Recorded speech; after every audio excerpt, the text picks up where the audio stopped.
Hello dear friends, I'm glad to welcome everyone watching Sotnik-TV this moment. Today we keep summarizing the expiring 2019.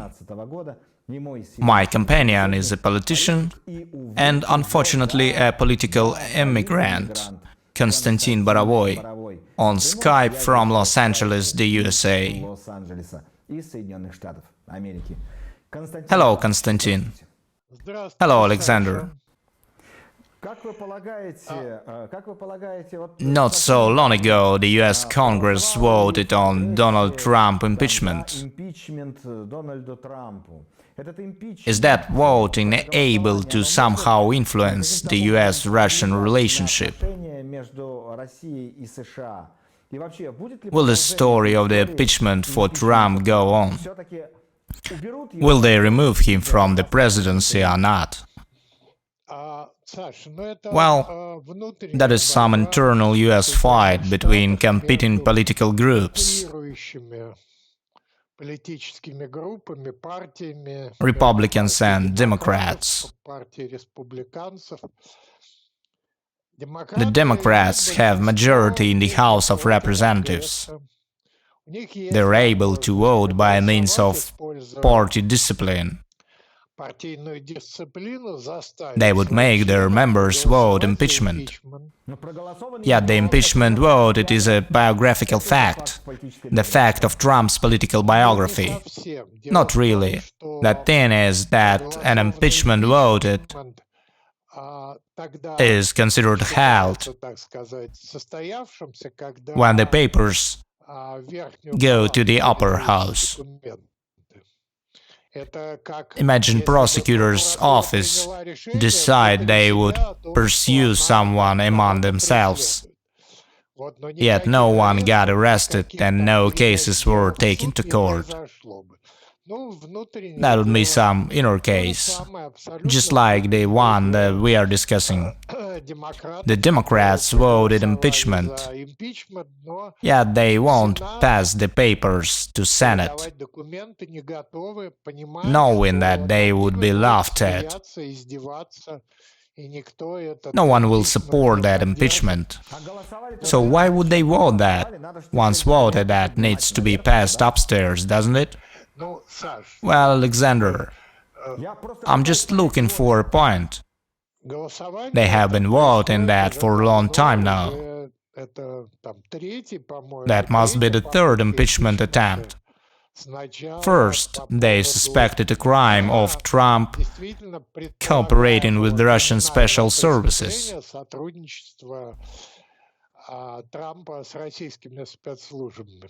As they said back then, Trump had been hooked by Putin. They also mentioned some 3 folders. Putin had 3 magic blue folders on Trump. That was what I personally heard. Yes, from Russian history we know about 12 cases of dirt of Alexander Rutskoy. Yet those are words. When it comes to business, they have nothing. So that internal fight is not of much interest and is quite dangerous for the Democrat Party itself under current conditions. That endless blowing up decreases the party support. It looks like Trump is the US next president again. It looks like this time he will get much more voices than during the last elections. It looks like that fight will result into Democrat Party losing the majority in the House of Representatives,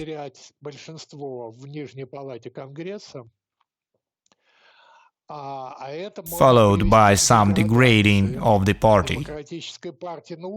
That already does, as you might have heard, those declaring need for socialism elements implemented into domestic policy during Democrat Party debates.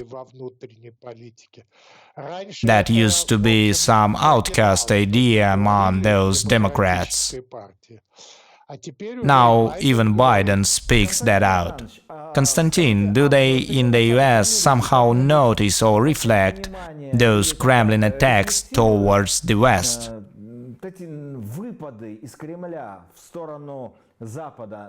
For say, those banners saying "We live silence," put downtown Moscow, and the whole thing about those missiles, promising to attack the West for sure. Do they react to that in the West? American pragmatism is known all over the world. Americans are really pragmatic, reacting to some empty threats and to some declarations that have nothing behind them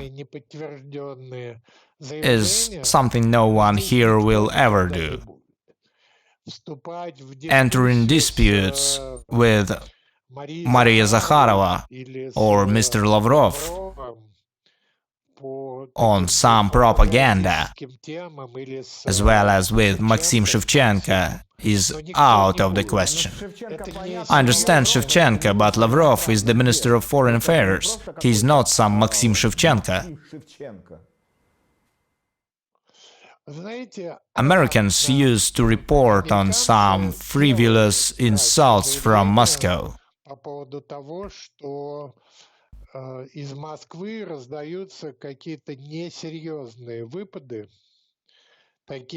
Those were some warnings that haven't worked out and still don't. So Americans stopped those reports. Why would they keep making those? Thank you so much. That was Konstantin Borovoy from the USA. Today is December 24th, 2019. We summarize the expiring year today with Dmitry Demushkin, a nationalist civil activist. Hello, Dmitry. Hello, I welcome everyone. Have a good day, as it is a day over here. Let's begin with the following story. During the entire 2019, some isolationism in Russia was escalated from above. Will the Chekists manage to finally turn the entire country into cave? That is some totally natural process. When you start a war against the rest of the world, all the internal propaganda for those inside reports the country surrounded by the enemies from Europe and the West. They only report some enemies nowadays. Some damned Americans are scheming, that damned WADA suspending the athletes due to some political reasons. Those damned experts stating the MH17 was shot by the rebels, who received anti-aircraft unit book along with the crew from Moscow. That damned Europe, dreaming of forcing Mother Russia to its knees. That reminds me of an old joke of those enemies trying to force Russia to its knees while Russia is still laying. When all your news are dedicated to creating some external enemy, which is now seen even in Belarus. Yes, they have started reporting some fascists there. Sure, they report no one but fascists in Ukraine, and now it's Belarus. So when the entire state propaganda is dedicated to that, while the economy is degrading, the prices are being raised and the population is impoverishing inside the country, and none of the promises you have given came true by 2020, even no implementation process has been started, what else can you do other than blaming anyone? That is the simplest way. Nothing new was invented during thousands of years. Any tyrant would try to unify the population around himself by means of an external enemy or even some war, saying, once you don't support us, You must be supporting our enemies, like the US State Department or some fifth column, and so on. That bullcrap may still be working with old-timers, but those sane people don't take that anymore.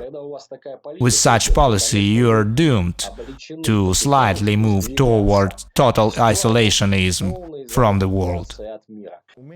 The final question for today. I sure realize that you're not fortune teller, like some Nostradamus writing centuries. Nevertheless, how do you expect things to move during the coming 2020? What will all that victory madness lead to in the year of 75th World War II victory anniversary? No doubt they will escalate that. What scenarios do you expect for opposition?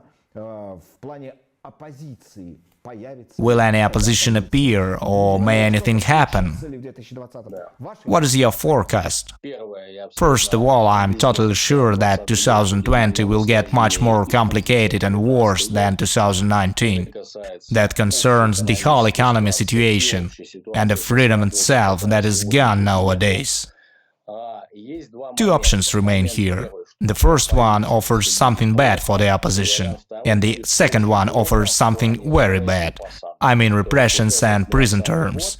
So coming 2020 may determine whether they clear everyone out or leave some selectively and frighten the others.